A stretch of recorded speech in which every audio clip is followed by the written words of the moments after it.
All right, welcome back to the Rondo. Barcelona thrashed Real Madrid this weekend. Fact or fiction? Barcelona's going to win the domestic treble this season. Fiction. I think they've been really good in the big games, but Real Madrid will probably just have a little bit too much over the course of a season. Fiction. That's too many trophies to win in one season. It's more likely that either Copa del Rey or La Liga doesn't go their way. Welcome back to the Rondo, the only Rondo you want to get caught in the middle of. We have a great episode for you guys coming right up, starting with Liverpool and their contract problems. Tom, you're a Liverpool fan. What's going on and why is it a problem? Well, it's a massive problem because you obviously have probably your three best players out of contract at the end of the season, right? In Van Dijk, Mo Salah, Trent Alexander-Arnold. For a long time, this has been coming. I think the ownership knew that this could be a problem, especially when Jurgen Klopp announced that he was going to leave, a year ago now. A year? Time is a circle. It's crazy. Christ. I think as a Liverpool fan, I'm really concerned. It could be a pivotal 6 months in terms of the club's future. What they were so good at under Michael Edwards in his first term was avoiding situations like this. They were excellent at either you're getting a new contract or you're being sold 18 months before your contract expires. That's when the decision is made. If there's no new deal, it's time to move on. Or if they felt like a deal could be there, they would make one. So it is very disappointing, upsetting that these three players, not just one of the three, all three of them are absolutely integral to everything Liverpool are doing. A report came out that Mo Salah was open to signing a one-year extension. The second that message was conveyed to Liverpool, they should have had a contract offer in front of him with a pen in his hand. Yeah, for that guy. It's just very disappointing. Why do you think they're doing that? I don't think that they wanted to but, look, Salah, a new deal probably would break the wage structure. Van Dijk as well. Yeah. And Trent for a third. But, again, guess what? Good players cost money. And all three of these players should be setting the market. Do you know what's really funny as well is that Mo Salah could break the Premier League single-season goal contribution record. Genuinely. Yeah. So Thierry Henry got 20 and 20, didn't he, in 2003, 2004? Yeah, or maybe a different, whatever. Yeah. Salah is what, 16 and 15 now? Yeah, that's crazy.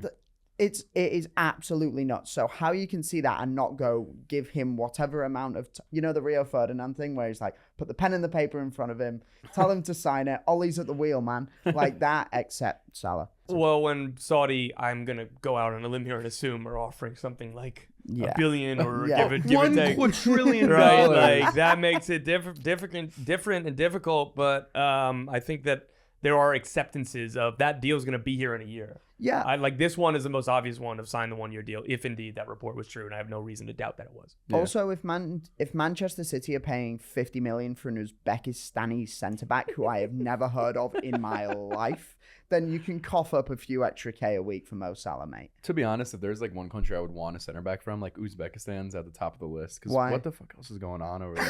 You know what I mean? No. Don't let him off the hook on this. Name one singular center back from Uzbekistan that isn't the player Manchester City or something. I have no idea. But that's what the whole point. What are you talking about? You know what I want a defender from Italy or Germany or Spain or England or France. Look at all the French center backs. Give me the dude. What are you talking about? No. This is going to be the first Uzbekistani player to play in the Premier League ever. Give me the guy who grew up herding cattle in the mountains. Why? Well, then why not go sign somebody from any other country, India or Myanmar or somewhere in the Caribbean? What are you talking about? Dude, I cannot. No free takes. No free takes. It's 2025. We are meeting you at the rim. Meet me at the rim here.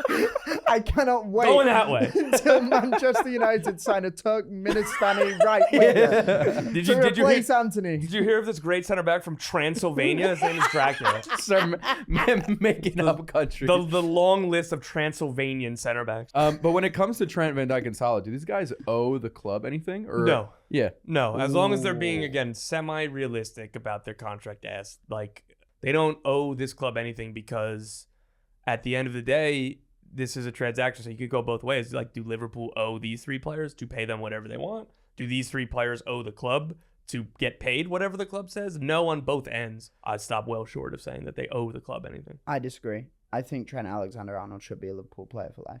I think when you're a local lad, you come from the area, look, there's a football romanticism to it, right? But you grow up idolizing Steven Gerrard. You are born less than 5 miles from Anfield. You go there as a kid.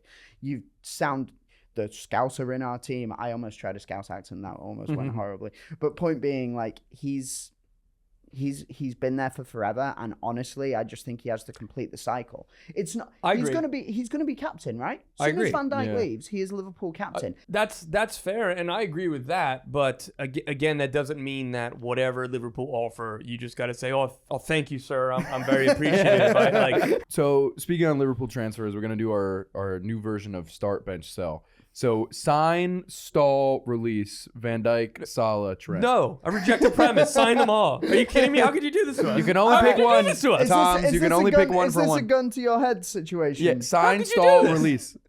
Okay. No. Right now, today, sign Salah, stall and Van Dijk, release Trent. Oh man, I guess I would say sign Trent, stall Van Dijk, and I guess release Salah. Just on the. This hurts. I hate what you guys. This is brutal what you've done to me, producer Jack, and I hate it. I can't. He's off camera, and I refuse to make eye contact with him. I'm just not gonna do it.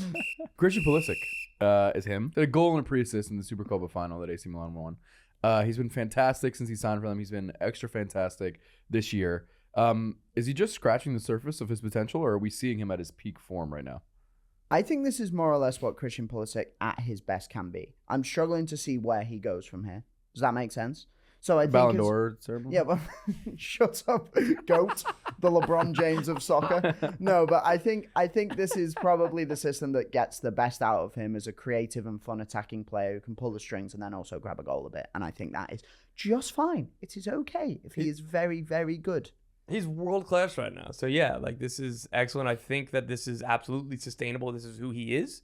Again, I would reject the premise on even, talking about what can he be, because I don't want to frame it as a disappointment, air quote, if he doesn't go to another level. This is phenomenal, and this is a player who can be the best player on an international team into the quarterfinals of a World Cup. I truly believe that.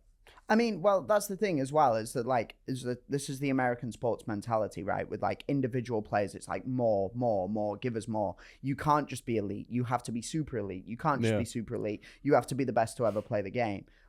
He is a very, very, very good footballer, and that's a good thing. Enjoy it, guys. That's all right. Serie A in general, is that the best league right now for Americans? So it's a very good one. I would stop short of covering it with a blanket like that, because every player is different and the strengths are different. So for more physical players or physicality kind of being off the charts, I still think that's better in Germany or England. Being a young player, I think it's best to go to Germany. For Pulisic, this was obviously and absolutely the best place for him to be. Gio Reyna, I thought this was obviously and absolutely the best place for him to be, but his agent didn't see it that way, because his agent doesn't represent any Serie A managers. He represented Nuno Santos, and so he went on loan to Nottingham Forest. And that's how that went. But so again, I think it's a case-by-case basis, but I think it is very cool to see more American players going to Serie A. Yes, in a sense, but when you have Weston McKennie forced to play left back for Thiago Motta every week, there might be a problem. His every rev is so funny, because if you go to the game log, somebody's put the screenshot on social media. It was just where did he play that game? Left back, right wing. In the same game? Yeah. What did he do the next game? Right back and attacking midfield. It's is this a typo? Is this a bug? Is the algorithm going wrong? And it's no, that's exactly where he played, because he's so versatile. I do like Serie A as a place, and especially the American fighting spirit. You gotta have that dog in you, man. That's Serie A through and through. What was that? Do you know what that was ripped off from? That was ripped off from do you remember this video where Aaron Ramsdale's asked who the funniest player for Arsenal is? Yes. He says Matt Turner. And he goes, listen, man, it's a dogfight out there. Manchester United, they kind of suck. And they're probably going to be losing some people in the January window, if not in the summer. Where is Marcus Rashford going? Looks like Dortmund, doesn't it? That's kind of the reporting right now, and that seems like a good fit. If they can cover enough of the wages, they try to be opportunistic. They just sold Daniel Malen to Aston Villa. So we'll see. But I don't know what's going on with United. I don't know if Ruben Amorim is regretting his decision or not. Yeah, the Rashford one really confuses me, because I'd like to think I know something about the sport every now and then. I'm not sure if he's good at football or not. Genuinely. That's why I think I think the Bundesliga would be a good fit, and the way he could play in that system, because I think it would be more transitional or high pressing, or his athleticism is elite. His ball striking ability is elite.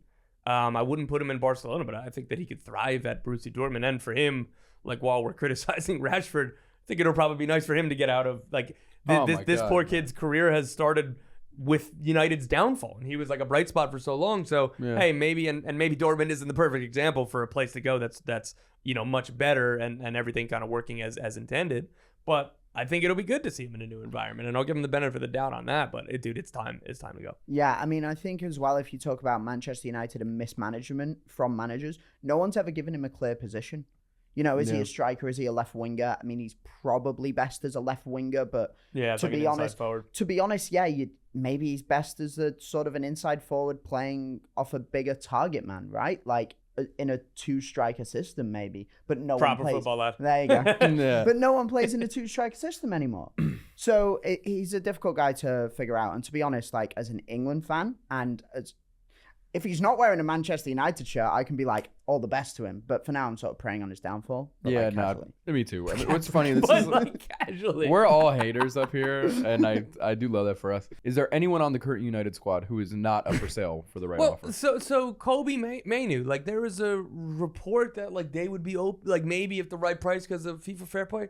What are you doing? Like, if there's anybody to like start building around, like. I don't know, man. The FIFA Fair Play restraints are weird because the players who seem to get impacted the most are academy graduates. It's very strange. Like, so that's what we're putting the clamps down on, rather than putting the clamps down on Manchester City or PSG or Madrid, Barcelona. Insert any of the super clubs, but it's the academy graduates that are because of profit and loss. It's just really weird. Seems a bit backwards. The PSR thing's really strange. It's like the one that got me was it Lewis Hall that went to Newcastle from Chelsea. Was that it? And he was like a really promising fullback, and you're thinking like that's the guy you've got to get rid of, not I don't know, Enzo Fernandez, who's on however much a week and hates his family. You beat me to the family joke. He's not spending that money on anybody else, I'll tell you that.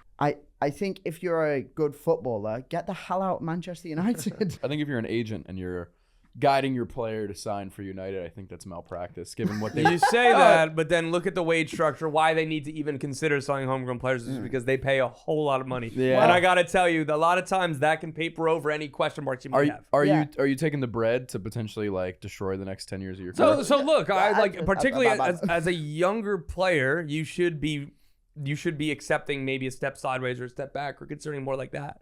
Casemiro was a great example. It was like, why did you leave Madrid? You won, 5 champions. You're like, you're right. I've won 5 champions. Yeah, he's already done the thing. And he was getting what probably his second to last big paycheck, and like it hasn't worked out for him at United. But I don't blame him for doing it. Like he's got a lot of money, and guess what? Now he's probably going to go to Saudi Arabia and get a whole lot more money because I think that's the difference. But your point is correct. Particularly young players really, really need to make that consideration. Well, there was the Xerxes story, wasn't it? This summer is that he could have gone to United or Juventus. There was something to do with that, and the United money. Or Milan, I thought too. Or was it Milan or whatever? But the United money was making just 5 more times. Compelling. Yeah, more compelling, and it's like fair play, man. Like, we're gonna play a little game now.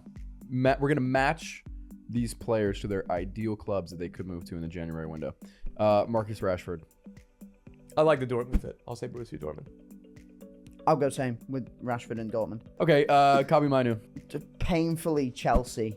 Stays in England. They need another mid. Well, actually, they don't need anyone. Chelsea don't need anyone, but Kobe Mainu, it makes so much sense. Barcelona. Woo! Where are you getting the money from there, buddy? This is all hypothetical. No. His middle name is going to be Spotify. If he knows that. Kobe Spotify Mainu. Sell the rights. Alejandro Garnacho. If there was some way to make Brighton and Hove Albion work, that'd be fun. I like that a lot, and I would have said Villa before they signed Marlon. Ooh, that's another good shout too.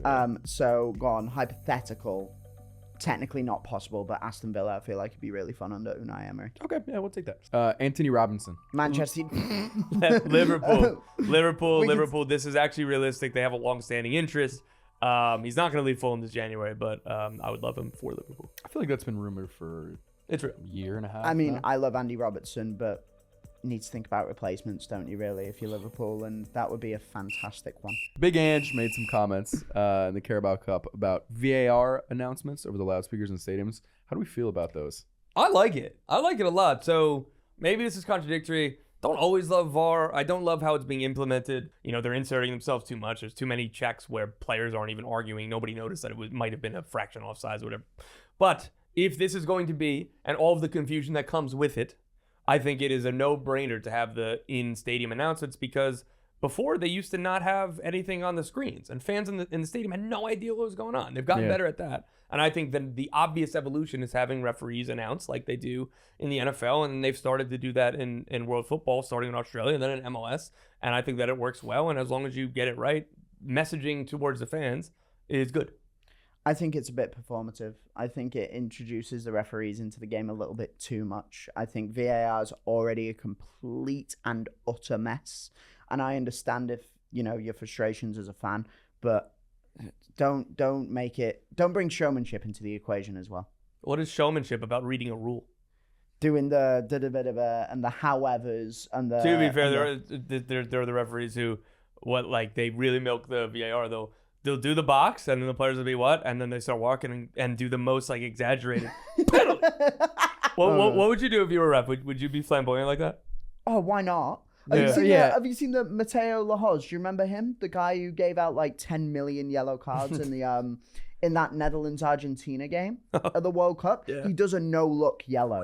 You know how fire that is? Dude, that's that so goes sick. so hard. And you That's don't want awesome. That's I don't care. Look, that is so sick. unbelievable. There's a comp of him. Go and find it. Yeah. He does this and then he looks away. Because it's Awesome. when you play a no-look pass, but you look away as you pass it. So Big Ange referenced in his comments about VAR something that I feel like is kind of happening across sports as a whole, regardless of country or league or what the sport is. Sure.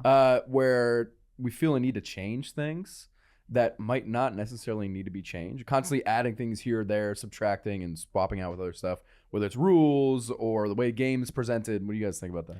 I think it's absolutely true. I think you probably just need to let the game sit and marinate for a while, because all it does is add confusion, then also give managers an excuse to complain. When you keep changing the rules, no one really knows what's going on, and when managers and whoever has a go, you're like, oh yeah, can we really find them? It makes talking points relevant. If rules were steady, you'd be like, you're wrong, move on. Yeah, I generally agree with the idea that I think that we make evolutions just for the sake of making evolutions. But I'm trying to find the middle ground of, if something's wrong, it needs to be changed. Yeah, there's too much. Again, to reiterate what I said about VAR, that I think that it is overused and there's too much. But again, I think on this specific instance, I like the addition of it. But again, I would say in general, I'm more reticent to change. The one thing that they do need to figure out, and this is constantly every season though, is the handball law. It really is every season. It really is. They make a new definition. No, This one sucks too. Exactly. No, but it is frustrating because it's still clearly not right. Yeah. And maybe that's the point. There is no right way to determine it. So we're going to play a little game now in our favorite Welsh club, Wrexham, called Why Am I Seeing Zlatan Ibrahimovic on the bottom of this list? Which is referencing this sick clip from the Sunderland Till I Die Netflix show. Why would that player come to Sunderland as opposed to go somewhere else? At the moment, the whole outside world thinks this club has nothing to offer. For sure. And then the final thing Why am I looking at Ibrahimovic at the bottom of this list? You found some money from somewhere? Bogert, we'll start with you. Who's the funniest retired player that can make a transfer for Wrexham right now? Well, this is unfortunate for me because usually this conversation is I'm hoping that these players come to MLS. You know what I mean? I was watching, this is a cop-out, but I was watching Zlatan give a speech to the AC Milan locker room. Yeah. And I was like, that dude could put up 15 goals, I still think. And I'm going to say Zlatan because I think that would be so Hollywood because of his personality as well. Again, I know this stinks because I'm taking the namesake of this and it should be more creative, but just it's Zlatan, man. Yeah. I think the fun one, actually, and this was a legitimate rumor for a while last year, is Gareth Bale. Yeah, when I heard the Wales, I was going there too, but he's broke. He's physically broke. I mean, let him he is- be he happy. is- Let him be he happy. is And just wants to physically play broke, golf, but, man. But just toss the guy in there, give him the whole Welsh vibe, even though he probably should have played for England.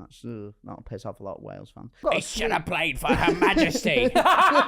I'm a quarter Welsh as well. So He should have played for His Majesty.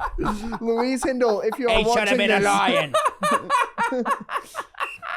So as Americans, we love our awards, like mid-season awards, just end-of-season awards, NBA, NFL, everyone MLB. needs a trophy, guys. Everybody, yeah. Utter woke nonsense. But we love our awards. Every league does them. So we're going to create some of our own here for the Premier League specifically. Okay. I'm going to read them off, and you guys are just going to go one by one. We'll make it quick. Comeback player of the year. Callum Hudson-Odoi for Nottingham Forest. Jadon Sancho of Chelsea. Ooh. Most improved player. Cody Gakpo, Liverpool. John Duran, super fun. Offensive player of the year.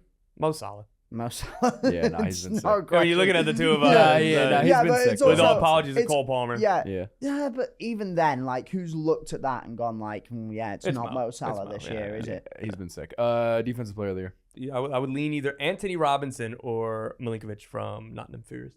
I mean, it's so boring to go Liverpool again, but it has to be Virgil Van Dijk. Back to his best, and that's It's not the Trent. It's reason. not Trent Alexander-Arnold. Are we sure? Yeah. MVP. I mean, do I have to put the same one? Mo for both? Salah! It's You Mo can do. Salah. Yeah, you can do both. It's honestly. It's deserved. Mo Salah. Bogert. It's your time to shine. Bogey bombs. What do we got?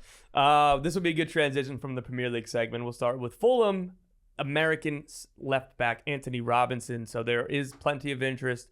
There seemed to be a little bit momentum of would he leave this January. I was told it is very, very unlikely that he leaves in January. But the Liverpool interest is real. The Liverpool interest is outstanding. It dates back to Michael Edwards' first stint with Liverpool. Obviously, Michael Edwards is back with the club now, and they could need a left back, in the summer, depending on their decision on Andy Robertson, if they want to try to improve on that position or not. But again, it is absolutely real.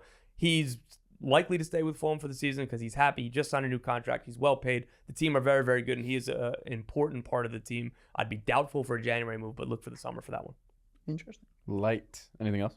Yeah, Atlanta United are getting closer to setting a new league record transfer fee in Major League Soccer. They have a bid out to Middlesbrough for center forward Emmanuel Latte-Lath. Is an Ivory Coast international. He scored a bunch of goals for Borough in the 18 months since he joined the club. This would be a deal worth around 18 or 20 million. That's what the bid is right now. FC Cincinnati set a new league record transfer just in November or December to sign Kevin Denke for 16.2 million. The next four highest paid transfer fees: Atlanta United, Atlanta United, Atlanta United, Atlanta United. And now they might get the crown back. They might have 5 of the top 6. And if they don't get Latte-Lath, they're looking at Edouard, the Crystal Palace player, French. He's currently on loan at Leicester. He's not playing at Leicester, so that shouldn't be an issue to get him out. I don't know if they would have to go up to 20 million for that one, but their top 2 targets right now are Latte-Lath and Edouard. One of the best chants in the Premier League, by the way. Crystal Palace fans, I want to be Edouard instead of I want to be adored.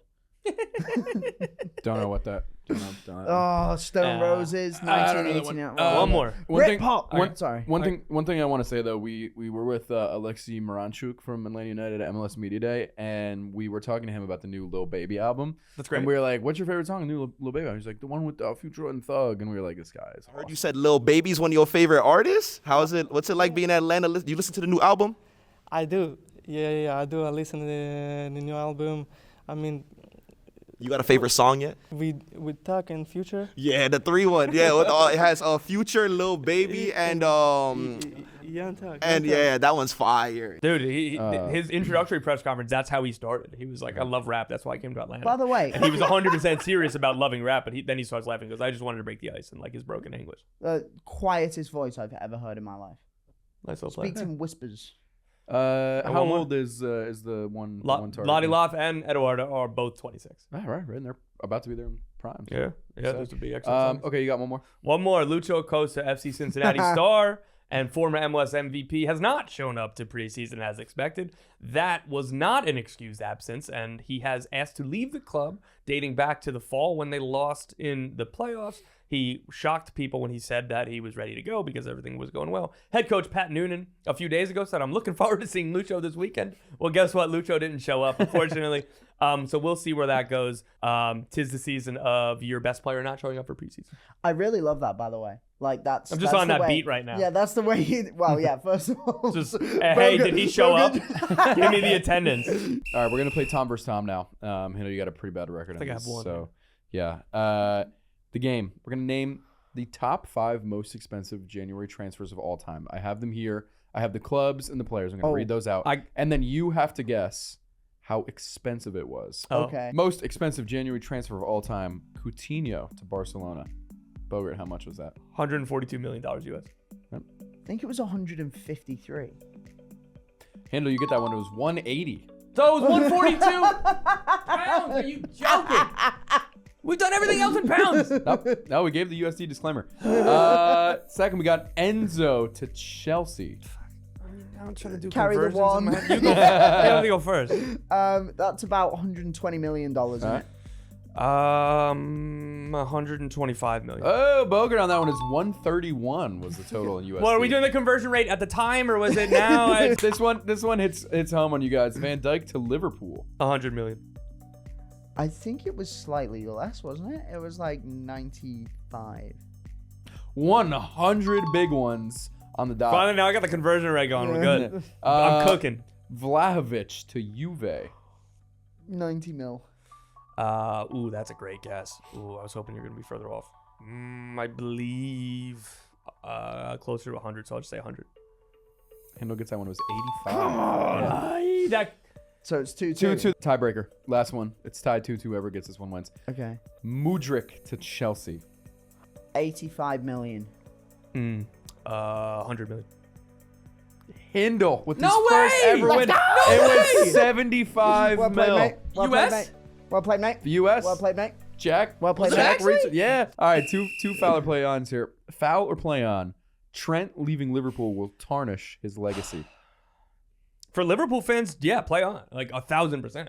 Play on if you give so much to your boyhood club and then leave it at this moment, you know, further on in your career when you're about to be in your prime, when you're about to captain the club, absolutely tarnishes your legacy. And let me say, too, because I was saying he doesn't owe the club anything. I get it. You have to make your right decision. Yes, all of that is true, but you understand that with that comes criticism, and with that changes your legacy. And that's okay. It's his choice to make, but both of those things can be true. You can be criticized while also you should make your own decision. This is also a slightly unfair comparison, but if you think about the last club legend of this magnitude for Liverpool was Steven Gerrard, and he turned down the opportunity to move 3 times. Wow, where was he going to go? Chelsea, Madrid, Inter.